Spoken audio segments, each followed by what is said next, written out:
Welcome to Healthy Living. I'm Lori Johnson. Thanks for joining us today. Our topic is a fascinating and beautiful one. It's the adoption of frozen embryos conceived through in vitro fertilization. My guest is filmmaker Jason Peterson, whose new documentary is called Spares: Second Chance Stories of Frozen Embryos. Jason, thank you so much for being with us today. We appreciate your time. Great to be with you, Lori, and thank you for discussing this important topic. It really is so very important, and it's surprising how few people really even know about it. So talk more about what this whole subject is about, adopting frozen embryos. Yes, yeah.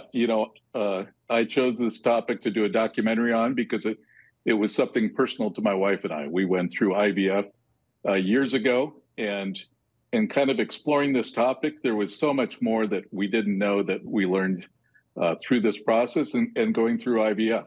And we learned that there are 1.6 million frozen embryos in stasis right now in fertility clinics around just the U.S., and that shocked us. And so we wanted to do something and tell the story and meet some heroic families who adopted these embryos.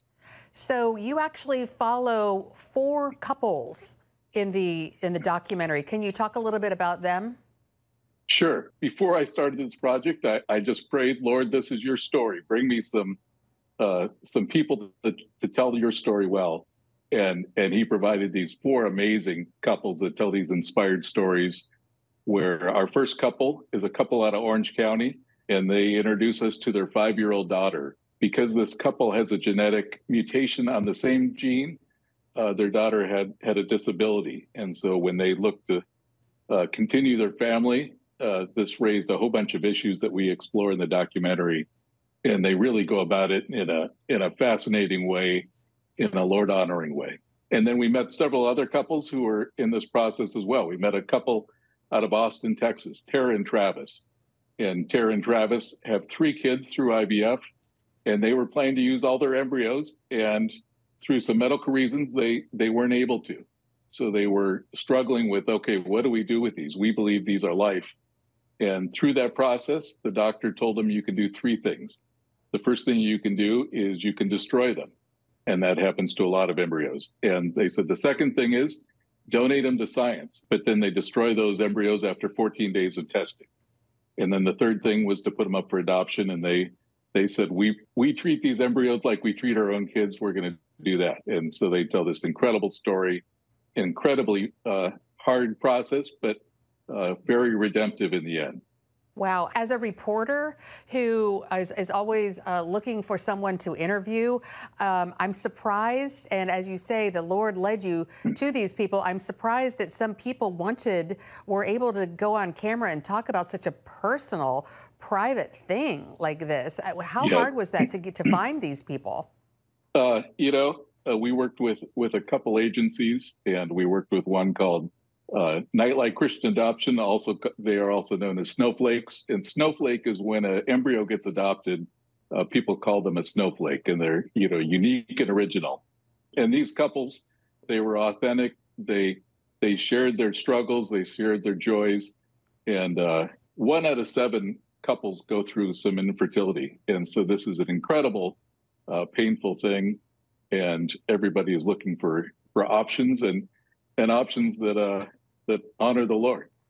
So for people who don't really know about what in vitro fertilization involves, people are probably thinking, wait, what are you even talking about, frozen embryos? Yes.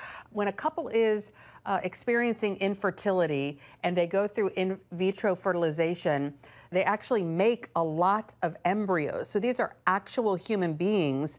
And then they'll choose an embryo or 2 to implant in the mother's uterus that would hopefully become a baby. But then the question becomes, what happens to all those other embryos?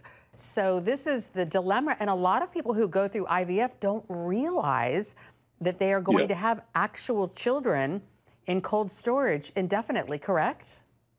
Yeah, and let me just share, for my wife and I, when we went through this years ago, we did research, and we thought we understood it. In fact, we even went to meet with our pastor. We were going to church in New York City and met with Tim Keller, our pastor, and we asked him, what are the moral implications of this? And he came back to us and he said, finish what you start. He said, if you're creating embryos, have a plan to use them up. And we thought, well, that's easy. We'll commit to that. Until we got a call from our doctor saying that we had 14 eggs that fertilized, and now we had 14 embryos, and we were planning to have 14 kids. So when they retrieve these eggs from a woman, they will inseminate all of them in a petri dish over 5 days and watch them and determine which ones, and they actually rank them, and they determine which ones are viable and which ones are not viable. In our case, we had 14, and the doctors came to us and said, we believe 7 of them are viable and 7 of them are not viable. That leads to some huge questions as well. And you say, okay, are they really not viable? What is this process? But we took our seven embryos, and out of those 7, we actually implanted all of them. And out of that, we got 5 kids, including we started with triplets, and then we went back 2 more times and had 2 more kids. Wow, that is a fascinating story. So how many people embryos are viable in general for like the average couple? You had 14, right? We had 14 embryos, and out of those 7, and that's a pretty common percentage. So if you can retrieve up to 30 or 40 eggs in a retrieval, and they will tend to inseminate all of them. But you don't have to. You can actually, these days, you can actually freeze eggs, and there's another thing called a natural IVF, where you only retrieve 1 egg at a time, and you go and you inseminate that 1 egg.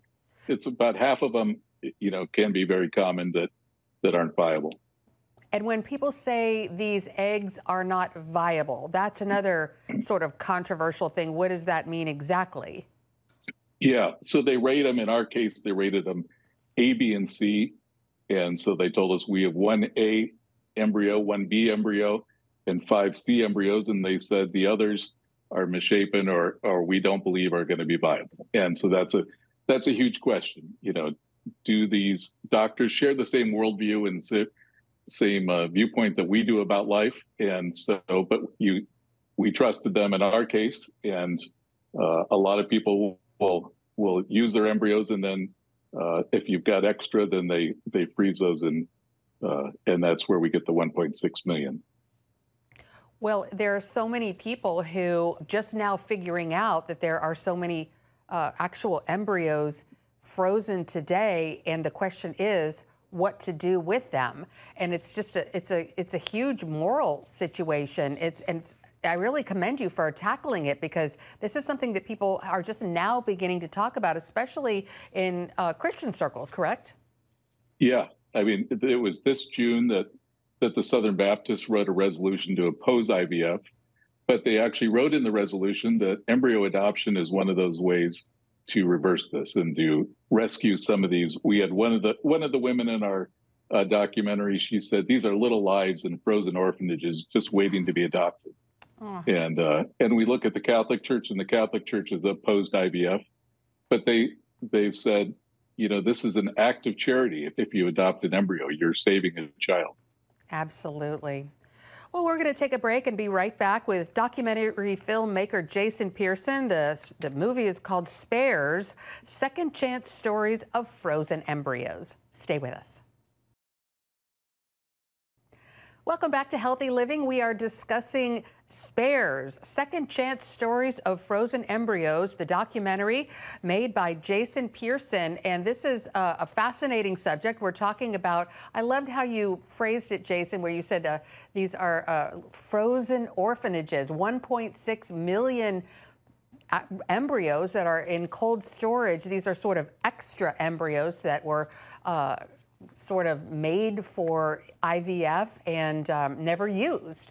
And so talk about some of these families that you interviewed and some of the complexities that you encountered. I would think giving up a child for adoption that you conceived through IVF but weren't planning to use, that would be really hard. Yes, yeah. And these couples share that journey with us, and it's a very inspiring documentary. It's 20 minutes, and it's free online. It's Spares documentary, and we have a couple, Travis and Tara. in Austin, Texas. Tara talks about how difficult it was, that she started this many times and would throw away the forms to adopt their embryos. And finally, Travis said, we can't have kids anymore. They're just sitting there.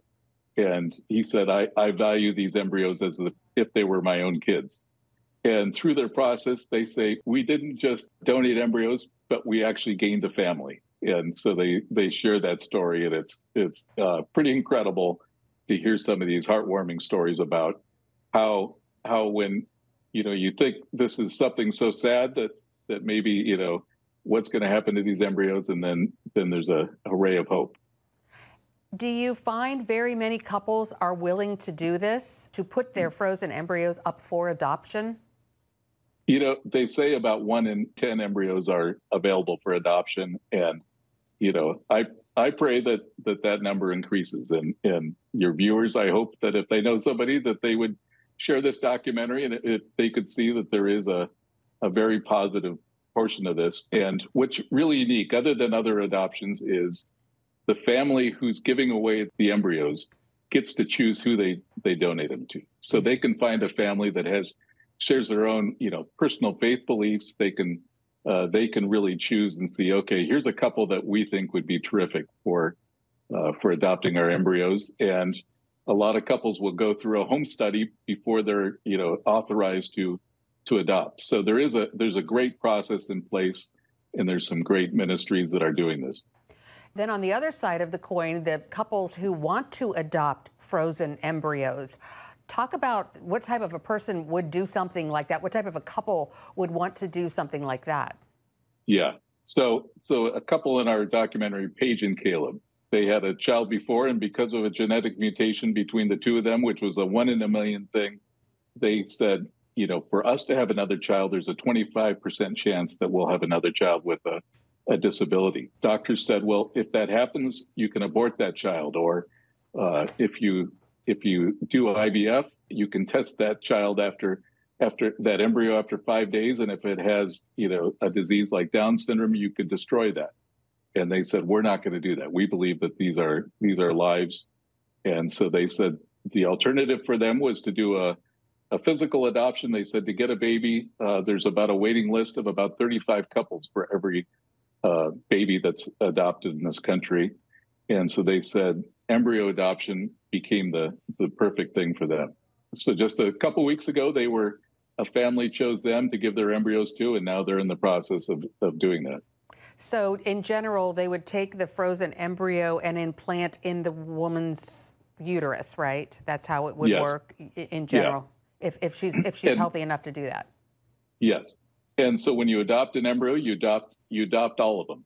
So you find a couple and you say, okay, well, we think we're going to have 5 kids, and so let's adopt 12 embryos. And you go through that process, and you commit to using those embryos. And if you can't along the way, then you put them back up for adoption. So another family can use them. You brought up the fact that only recently, really within the last year or so, have some faith organizations come out and said, look, this isn't right to make so many, to have so many embryos and put them in cold storage indefinitely. So therefore, we are against IVF for that reason. And this is a really devastating kind of proclamation for so many different parents who are unable to conceive the natural way, correct? Yeah, and so that's why we encourage embryo adoption. And I think if my wife and I had known about embryo adoption, or if it had been available, that might have been something that we'd pursued. Otherwise, it opens up huge moral implications of creating embryos that you don't use, or allowing doctors to decide which embryos are viable, which are not. And then when doctors choose to test after 5 days, you're faced with a huge decision. This embryo has Down syndrome. Am I going to implant it or not implant it? And most couples choose not to implant it, which is really sad. It is indeed. All right, we're going to take another break and be right back with Jason Peterson, filmmaker of the new documentary called Spares, Second Chance Stories of Frozen Embryos. Stay with us. Welcome back to Healthy Living. We're talking with Jason Peterson, filmmaker of the brand new documentary Spares, Second Chance Stories of Frozen Embryos. And you know, the dilemma here, Jason, is a lot of people don't realize that when they go through IVF, they take a lot of eggs and fertilize a lot of eggs that are never used. So you basically have embryos that are actual people in cold storage. Just wanted to lay that groundwork, and there are a lot of them. But you were saying right before the break that there are some faith organizations that say, wait a second, you can do IVF. It's not immoral if you do it one egg at a time. In other words, implant every fertilized egg. How does that work? Is that a very practical thing to do? I think for some couples that really is the way for them to go. And it is more expensive because the reason couples do multiple eggs at a time and fertilize them and have 20 embryos is because it's costly to go through that process each time. But if you do a natural IVF, you're retrieving one embryo per cycle or one egg per cycle and turning it into an embryo and reimplanting it. So you're not faced with that dilemma of I've got these extra embryos and what do I do with them? And when people do have these extra embryos, they put them in cold storage indefinitely, and the doctors say, what do you want to do with them? And talk a little bit more about the options. One is to actually destroy them, and then the other is to let science, let them be studied in science, but those end up also being destroyed. What must that be like for a couple to learn that those are two options? Yeah, I mean, I know there's lots of pain and fertility, and I've talked to lots of couples who have been through this and have destroyed life, and weren't sure what they were getting into, and luckily we have a faith of grace and forgiveness where this can be redeemed, and we can talk about this today. We can encourage others that there is an option here for these embryos, that they can be adopted if you've created too many embryos. And, we're looking at 1.6 million just in the US, and there's more than that worldwide. I love the Mother Teresa quote where she says, if you can't help 100, help one. And so I hope your viewers who know people who have these embryos, and these embryos can be frozen for up to 100 years, scientists are telling us. So lots of couples have them that are just, what do we do with them? And I hope this is a solution that they can find a way to give these embryos to another couple. It is so beautiful, and it's really kind of fascinating to think about one couple having a child and then their sibling being so much younger, but from the same group of eggs that were fertilized. It really kind of blows your mind when you think about it, but you're right. The objective is to save these lives that are just sort of in suspended animation in cold storage for so long. And it's a really fascinating subject, and I'm so glad that you're attacking it and bringing it to the forefront. We're going to take one final break and be right back with Jason Peterson. The movie, once again, is called Spares, Second Chance Stories of Frozen Embryos. Stay tuned. Welcome back to Healthy Living. We are talking with documentary filmmaker Jason Peterson, and it's called Spares, Second Chance Stories of Frozen Embryos. And this is a production of Palladium Pictures Incubator Program. Talk a little bit about that, if you would. Yeah, it was a fascinating program that I was invited to. This was the inaugural year of Palladium Pictures, and they are a conservative documentary studio who said, we want to encourage conservative documentaries. So there were 4 of us that went through the program this year. We did some fascinating documentaries. One's on the Babylon Bee, another one on a kind of a true crime out of Northern California, and another one about the first basketball game in North Carolina between an African-American league and a Caucasian Duke in North Carolina, and fascinating. So you can find all those at Palladium Pictures, and there's going to be another group of them coming out next year. Palladium Pictures, can you give us more information about how our viewers can find out about you and also, of course, your new documentary? Yeah, so So our documentary, Spares, is on, you can watch it for free. It's sparesdocumentary.com. It's also on YouTube. It's a free 20-minute documentary, and really, we think, shows these couples and shows this. You'll learn a lot about embryo adoption, but you'll be inspired from and encouraged from these 4 couples who share their stories that are just authentic and heartwarming. Well, thank you so much for being with us today, and especially thank you for your amazing work. I hope so many people watch this documentary and this becomes a topic of conversation, and we can really move forward and start tackling this problem of what to do with all these frozen embryos. And you are really making such great headway. Thank you so much, Jason Peterson. Appreciate your time today. Thank you, Lori. Appreciate your time. And thanks to you, viewers, for tuning in to this edition of Healthy Living. I'm Lori Johnson. We'll see you again next week. Bye now.